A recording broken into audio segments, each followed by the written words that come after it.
Carmelo Hayes is one of WWE's up-and-coming superstars, or at least was at one point viewed as that. However, over the last couple of months, ever since he made his WWE main roster debut, it seems like the ceiling for Carmelo has been clear. He is a fantastic in-ring wrestler. He has charisma out the wazoo. However, WWE just do not view him in the same way they view other young and up-and-coming stars like Braun Breaker, Stephanie Vacour, Roxanne Perez, or many other talents who came up around the same time in NXT. Instead, Carmelo is about a year into his main roster run and is paired with The Miz. And while The Miz is a former WWE champion, in 2025, a pairing with The Miz is a lower mid-card act, period. And the fact of the matter is, it shows that WWE does not view Melo in the light of a game-changing star, which is juxtaposed to what he was in NXT. In NXT, Melo wasn't just the NXT champion, he was the face of the brand. He carried NXT. He had a fantastic story between himself and Trick Williams, from two friends who were there for each other at every turn. The guy who was with Carmelo every step of the way, to finally becoming bitter enemies and having a big blow-off match at Stand and Deliver last year. It seemed like Carmelo, when he was called up, was destined for greatness. It seemed like he was a can't-miss prospect. And in many people's eyes, at least as far as an in-ring talent, Melo was viewed in the same light as Shawn Michaels was early on in his career. Those were the comparisons that he was getting. Those were the things that people were saying, and not just people, but fans and pundits alike about this guy. And instead, he has virtually accomplished nothing on the main roster. And this brings us to one of the biggest problems in the Triple H era in WWE, and that is people being misused as a result of this TKO booking. Because in 2025, WWE is no longer a professional wrestling company.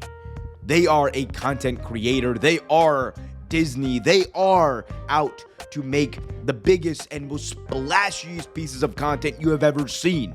And many times that is at the behest of shareholders. Many times that is the behest of the people in charge of TKO. And it is at the detriment of young talent. And that doesn't mean they don't build up some young talent well. As I mentioned, Braun Breaker is currently involved in a star-making storyline with Seth Rollins. You have Roxanne Perez, Stephanie Vacour, Julia, and others being highlighted in the women's division. But for whatever reason, stars like Carmelo Hayes have not materialized into what people believe them to be. And it's not because Carmelo has lost a step in the ring. In fact, I would say, in ring-wise, Carmelo is probably one of the strongest of the entire NXT classes over the past 3 years, but it just feels like they are not using him to his full potential. And this comes as SmackDown has been criticized for being 3 hours long, yet also being rendered incapable of booking 3 hours worth of entertaining television and using their talent right.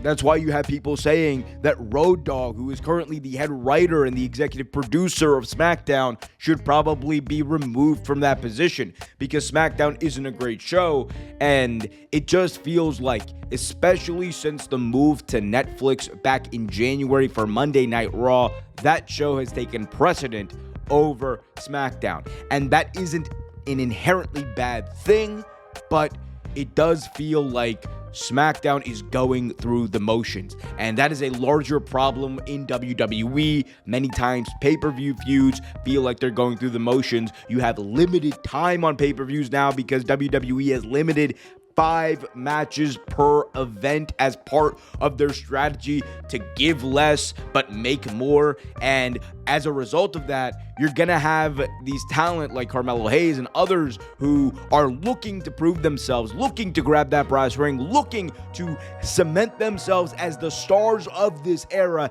instead being forced to do their feuds on a show that people are watching less and less in Friday Night Smackdown, and a show that from a entertainment value has degraded to a point it has not seen since 2019. And you pair that with the fact that the booking of Carmelo Hayes has been that of a mid-carder, and a lower mid-carder at that. Like I said, he is in a feud that involves The Miz as his tag team partner.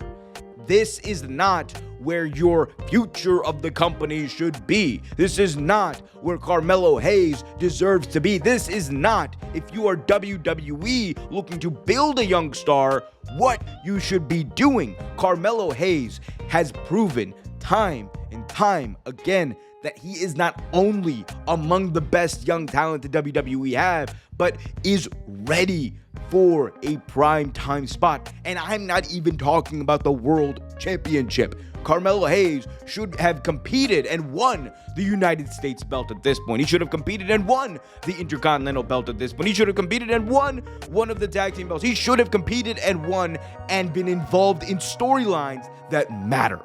That is the biggest thing that has pissed off many Carmelo Hayes fans over the past year. It is that such a great talent has been misused, such a great talent has been abused as far as a booking goes, and it doesn't feel like there is a plan in place to elevate him to that next level. That doesn't mean that WWE over the next couple of months won't get to that. That doesn't mean that Carmelo Hayes in WWE is cooked, but in a landscape of professional wrestling where you have other options and you are a star like Carmelo Hayes who has the in-ring part of it all down, you know damn well if his contract is up, AEW would love to have him and prove everyone in WWE what they missed out on.